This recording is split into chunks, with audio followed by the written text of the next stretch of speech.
وہ اتنی تعداد میں نہیں ہے، لیکن جو اس دفعہ کا وائرس آیا تھا وہ تھوڑا سا بہت، اس نے جا کے جس کو بھی ٹچ کیا یا ہٹ کیا اس نے ان کو کافی خطرناک سمٹم پیدا کیے، ہر ایک کو تقریباً اس نے لنگس کو انوالو کیا، نمونہ کیا.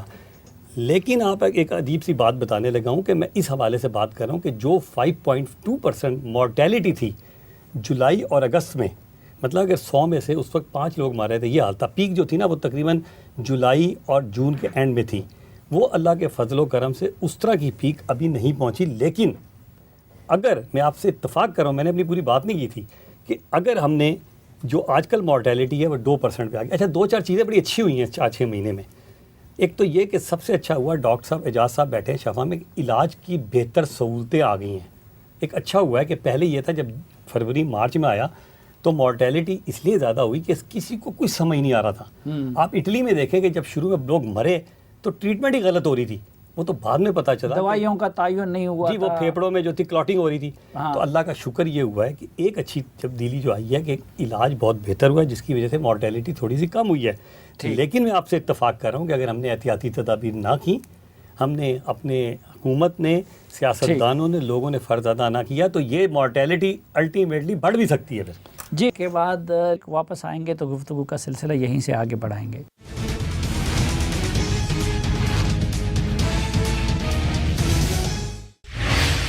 ایک بار پھر خوش آمدید آپ کو جرگے میں. ڈاکٹر جمال ناصر صاحب، آپ نے بات کی تھی احتیاطی تدابیر کی، تو احتیاطی تدابیر کیا ہو سکتی ہے عوام کی سطح پہ، گورنمنٹ کی سطح پہ؟ دیکھیں گورنمنٹ کی سطح پہ تو یہ ہوتی ہے کہ ان کو ماڈل کے طور پہ اپنے آپ کو پریزنٹ کرنا چاہیے. مثلا کسی فنکشن میں جا رہے ہیں تو پتہ چلنا چاہیے کہ یہ ساری احتیاطی تدابیر جو ہے اختیار کریں، اور صرف ان کو نہیں بلکہ جو بھی امپورٹنٹ ڈگنیٹریز ہیں، چاہے وہ سیاستدان ہیں، چاہے وہ اداکار ہیں یا کوئی اور لوگ ہیں، ان سب کو ایک ماڈل کے طور پہ عوام کو پیش ہونا چاہیے کہ یار دیکھو ہم یہ کر رہے ہیں. ہر سیاسی لیڈر کو، ہر مذہبی لیڈر، جی ہر مذہبی لیڈر کو، یس بڑی امپورٹنٹ ہے مذہبی لیڈر. لیکن انفارچونیٹلی آپ دیکھیں ہمارے یہاں مذہبی لیڈر اتنا تعاون نہیں کرے جتنا کرنا چاہیے. ان کو کیا کرنا چاہیے؟ ماسک ضرور پہننا چاہیے. کم از کم دیکھیں نا جمعہ کا خطبہ دے رہے ہیں، ایک ماسک پہن لیں تو جب وہ ماسک پہن لیں گے تو نمازیوں پہ ایک اچھا امپریشن جائے گا. اور ہر مسجد کے اندر آپ دیکھیں سینکڑوں ہزاروں لوگ ہوتے ہیں، کہیں بھی نہ کچھ یقین کیجئے جب وہ علماء کرام جب اپنا جمعے کا خطبہ دیں گے بیٹھ کے تو لوگوں پہ ایک میسیج اچھا امپریشن جائے گا اور وہ خود بخود اس کو فالو کرنا شروع کر دیں گے. عوام کی جہاں تک بات ہے، عوام کو سب کچھ پتہ ہے، اتنا میڈیا نے بتا دیا ہے، اتنا لوگوں کو پتہ چل گیا ہے کہ اب ان کو بتانے کی ضرورت نہیں ہے. لیکن تھوڑی سی میں اب آپ سب کی باتوں سے تھوڑا سا وہ کرتا ہوں کہ ابھی تک دیکھیں فروری سے اب تک ہم نے ڈاکومنٹیشن پہ بات کرنی ہے. 7,900 بندہ مرا ہے اب تک کووڈ سے. میرا سوال یہی ہے کہ روزانہ آپ کے ملک میں 4,500 لوگ روز مرتے ہیں، اور میں یہ فگر لایا ہوں آپ کے پاس کہ 14 لاکھ پچھلے سال جو تھا، جو ایک سال میں لوگ مرے تھے وہ 15 لاکھ اور کوئی 34,000 کے قریب مرے تھے مختلف بیماریوں سے، ایکسیڈنٹ سے. نہیں ڈاکٹر صاحب اس میں بڑا امپورٹنٹ سوال ہے. ڈاکٹر صاحب اس میں ایک فرق ہے. جی سر. ایک آئسولیشن میں بندے کا مرنا ہے. بدقسمتی سے میرا خود تعلق اس علاقے سے ہیں جہاں سے تو قتل مقاتلے اور بندوقوں سے روز مرتے ہیں. جی وہ معیشت پہ اثر انداز نہیں ہوتے، وہ دوسرے کو انفیکٹ نہیں کرتے، وہ اسی طرح خوف نہیں پھیلاتے. اس میں اور اس کی ڈیتھس میں فرق یہ ہمیں ہونا چاہیے کہ جس کو پینڈیمک اس لیے کہتے ہیں، جس کو وبا اس لیے کہتے ہیں کہ یہ ایک سے دوسرے کو لگ جاتا ہے. سر آپ کی بات سے اتفاق کرتا ہوں. آپ کو پتہ ہے پچھلے سال اور اب تک کی فگر میرے پاس ہے کہ انفلوئنزا سے پچھلے سال اس ملک میں 70,000 بندہ مرا تھا، not from the corona virus.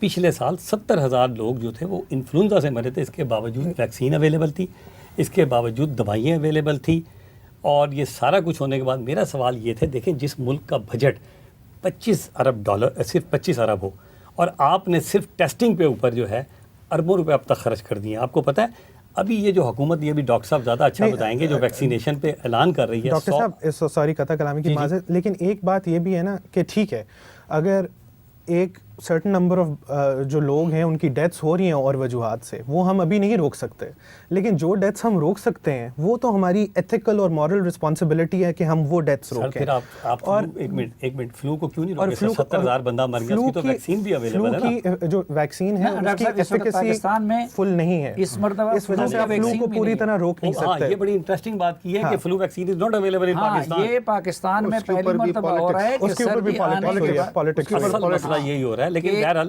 اور وہ بھی اس میں معاون ہو سکتا تھا، لیکن اس حکومت نے ابھی تک فلو کے ویکسین بھی نہیں ہے اور نمونیا کے ویکسین. لیکن یہ تو ایک بات تو ہے، جیسے انہوں نے فکر دی نا، میرے پاس بھی ایک فکر ہے. خدا کا فضل ہے کہ دنیا میں اس وقت تقریباً آپ نے دیکھا ہوگا کہ تقریباً 16 کروڑ کے قریب جو ہے وہ لوگ جو ہے وہ متاثر ہو چکے ہیں.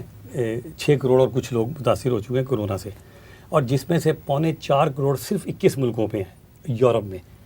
جبکہ اس کے مقابلے میں جب ان کی آپ نکالیں تو ان کی بنتی ہے تقریباً 61%، یعنی کہ ان کے جو انفیکشن ریٹ ہے اور ان کی جو ڈیتھ ریٹ ہے وہ 72% ہے. یعنی کہ صرف یہ جو 21 ممالک ہیں ان میں 75% لوگ مرے ہیں، باقی 25% باقی دنیا میں مرے ہیں.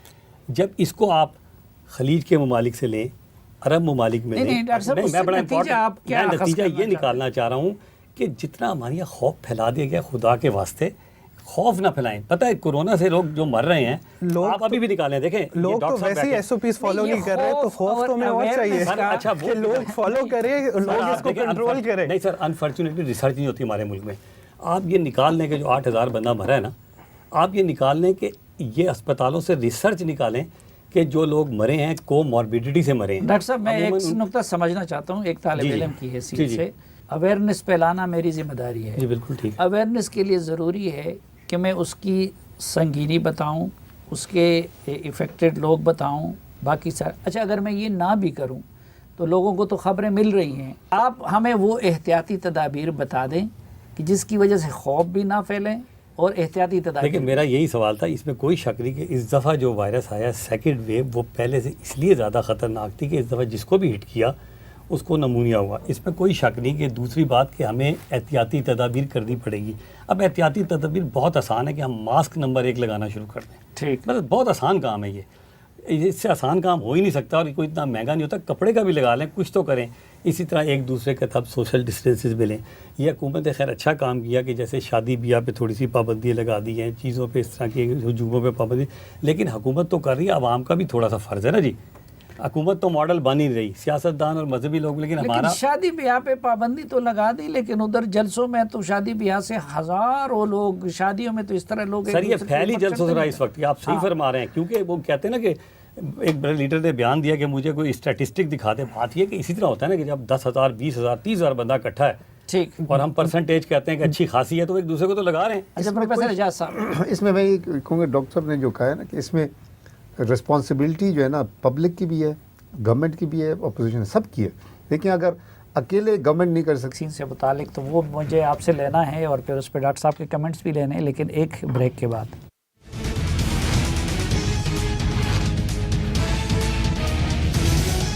صاحب منفرد شخصیت کے مالک ہے تو کئی چیزوں پہ ان کی منفرد آراء ہوتی ہیں، تو جس طرح باقی چیزوں پہ تھا، تو ویکسین کے بارے میں آپ کی سر کیا رائے ہے؟ ٹھیک ہے، پہلی بات تو یہ ہے کہ علی صاحب نے بہت اچھی بات کی کہ اتنی جلدی امید نہ رکھیں. اس کی وجہ بھی تو پہلے فیز 3 چل رہی ہے، اور فیز 3 میں بھی نا کمپنی جن کی انہوں نے نام لیا وہ کچھ تحفظات انہوں نے خود اپنے جو ان کی انٹرویوز ہیں میں نے سنے ہیں، جو پبلیکیشن ہے ان پہ کہا ہے. پہلی بات تو یہ دیکھیں کہ جتنی ویکسینیشن ہو رہی ہے نا، اچھا نہیں فائزر موڈرنا کے کوئی تحفظات نہیں تھے، آکسفورڈ ویکسین کا ایک ایشو تھا، آپ بتا دیں کون سا؟ میں وہی آ رہا ہوں اگر آپ اجازت دیں. دیکھیں ان کا تحفظ یہ تھا کہ یہ جتنے بھی ٹرائل انہوں نے کیے نا وہ 18 نہیں صرف آکسفورڈ کا تھا، باقی بڑا امپورٹنٹ ہے کہ ہم ویکسین کے اندر کانفیڈنس رکھیں لوگوں کا، کوئی ڈاؤٹ نہ کریٹ کریں ویکسین. فائزر اور نہیں، اب فائزر اور میڈرنا RNA بیسڈ ٹیکنالوجی یوز کر رہے ہیں، بڑی امپورٹنٹ بات ہے.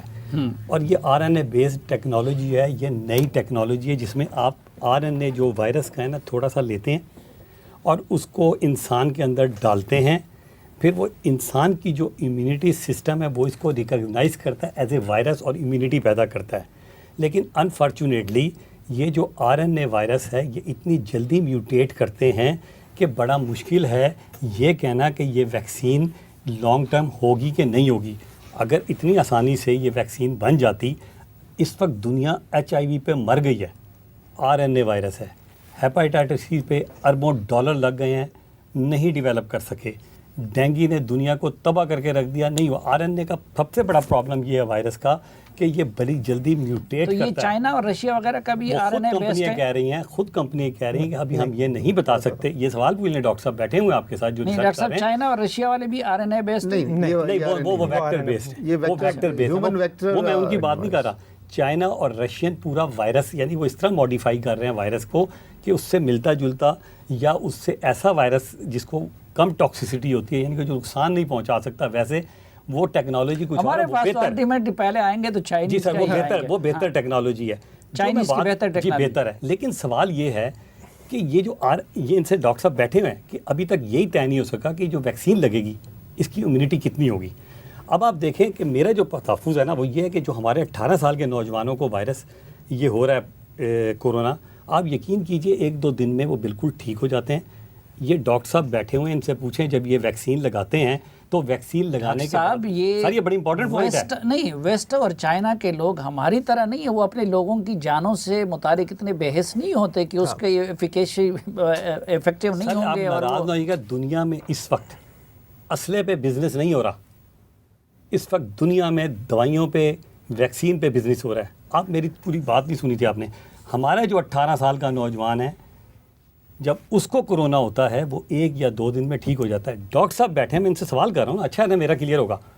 یہ بھی 18 سال کے نوجوان کو ویکسین دے رہے ہیں، اور جس کو بھی یہ ویکسین کی ڈوز لگا رہے ہیں اس کو فیور بھی ہو رہا ہے، اس کو باڈی ایکس بھی ہو رہے ہیں، جو تھوڑے بہت 18 سال کے نوجوان کو ہو رہے ہیں۔ میرا سوال یہ ہے کہ کیا یہ ویکسین، دیکھیں اوپن مائنڈ ہونا چاہیے، بحث ہو رہی ہے، کیا یہ ویکسین جب ہم ان لوگوں کو لگائیں گے جو اولڈ ایج پیپل ہیں یا جن کو آلریڈی کوئی خطرناک بیماری ہیں جیسے دل کی، شوگر کی، کیا اس میں بھی اتنی افیکٹو ہوگی؟ جی ڈاکٹر صاحب، ڈاکٹر صاحب ایک بات میں کر دوں پھر آپ کو اسٹیج۔ دیکھیں mRNA ویکسین کی بات ہوئی، mRNA ویکسین بالکل یہ صحیح کہا ڈاکٹر صاحب نے کہ دنیا میں فرسٹ ٹائم یہ ٹیکنالوجی استعمال ہوئی ہے، لیکن یہ ہائیلی افیکٹو ہے اور یہ بریک تھرو ہے۔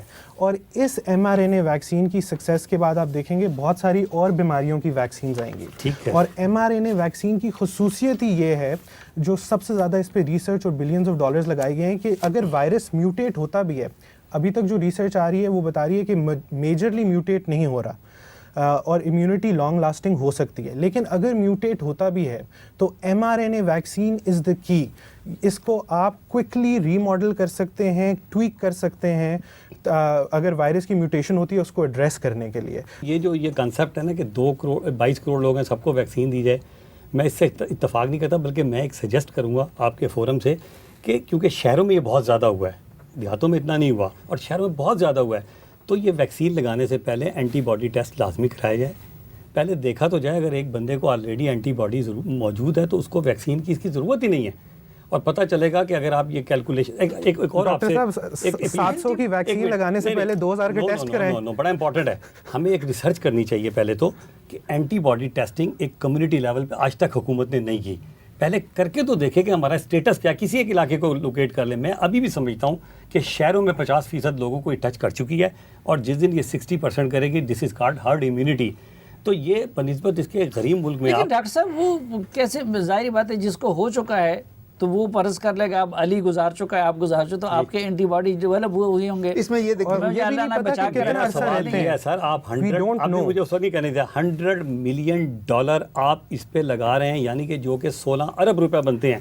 آپ ریسرچ پہلے کیوں نہیں کرتے کہ ہمارے ملک میں اینٹی باڈی کا اسٹیٹس کیا ہے شہروں کے اندر؟ ہمارے لوگ PCR نہیں کر رہے ہیں۔ نہیں سر، حکومت کرے نا سر، حکومت کرے نا، 50% چیک کر لیں، اگر 50% لوگوں کو ہو گیا تو کیوں اتنا 16 ارب ضائع کیا جا رہا ہے؟ سیرو پریویلنس سٹڈیز ہیں، اویلیبل ہیں، ایگزیکٹ فگرز نہیں پتہ، لیکن کراچی میں 40 to 60% ہے سر۔ آغا خان کا کمیونٹی لیول پہ 20% کے قریب تھا، پوری کچھ میں اس سے بھی زیادہ ہے۔ نہیں سر، ڈاکٹر طاہر شمسی نے کیا تھا 43% تھا، ہاں، لیکن وہ میں نے کیا تھا سیمپلنگ ڈیٹا اس کے بہت سارے ایشوز ہیں، اسمال سیمپلز ہیں نا، لیکن ویسے یہ ٹھیک کہہ رہے ہیں کمیونٹی لیول پہ ہمیں دیکھنا چاہیے کہ کتنا ہے، لیکن جو ویکسین آپ لگتے ہیں ان کی ایلیجیبلٹی کرائٹیریا کو میٹ کرنے کے پھر ویکسین لگائی چاہیے۔ اس میں شامل ہے کہ سسپیکٹڈ اور کنفرمڈ کووڈ اگر ہے تو پھر آپ نہیں یہ لگوائیں۔ کس حکومت سے توقع کر رہے ہیں کہ وہ سب کے اینٹی باڈی کر لے، کہ جو اپنے پیمز ہاسپٹل کو ٹھیک نہیں کر سکتی، جس میں کوئی جانے کا، وہ حکومت اتنی ابھی تک وہ فلو کے اور پولیو کے ویکسین جو ان دنوں میں ہر دکان پہ دستیاب ہوتی تھی وہ نہیں منگوا سکتی. 2 مہینے ہو گئے. یہ آپ نے درست کہا. 2 مہینے ہو گئے. فلو ویکسین میں خود ڈھونڈتا پھر رہا ہوں.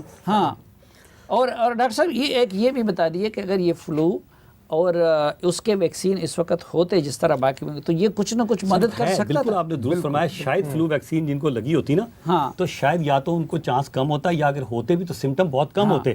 یہ حقیقت ہے جو آپ نے بات کی. لیکن فلو ویکسین ہی نہیں اس ملک میں. یہ کتنا بڑا المیہ ہوا ہے بڑے عرصے کے بعد کہ flu vaccine is not available. اکتوبر میں آ جاتی تھی. ہاں نہیں آ رہی. یہ ناظرین اپنے مہمانوں کے شکریہ کے بعد پہلے تو یہ عرض کرنا چاہوں گا کہ تبدیلی سرکار ہے اور مختصر وقت میں ہم نے دیکھا کہ 3 ہیلتھ منسٹر انہوں نے بدل دیے.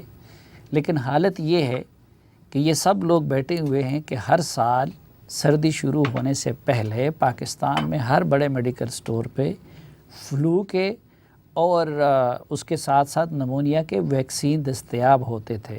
ویسٹرن کنٹریز میں عموماً لوگ تقریباً سب آبادی کو لگا دیتے ہیں. لیکن آج تک کل بھی میں نے پوچھا ہے پاکستان میں یہ حکومت فلو ویکسین اور نمونیا کے ویکسین نہیں منگوا سکی. حالانکہ وہ اس معاملے میں جس طرح سب ڈاکٹر کہہ رہے ہیں کہ معاون ہو سکتی تھی. لیکن بہرحال جس طریقے سے مختلف رائے ہو سکتی ہیں لیکن ایک بات جو سب کی تجزیے سے ہمارے سامنے آتی ہے وہ یہ ہے کہ سر دست احتیاط ہی سب سے بڑا علاج ہے. ماسک پہننا، ہاتھ دھونا، فاصلہ رکھنا، اس پہ میرے خیال میں تمام ماہرین کا اور تمام دنیا کا اتفاق ہے. آج کے تمام مہمانوں کے شکریہ کے ساتھ اجازت چاہتا ہوں. اللہ حافظ.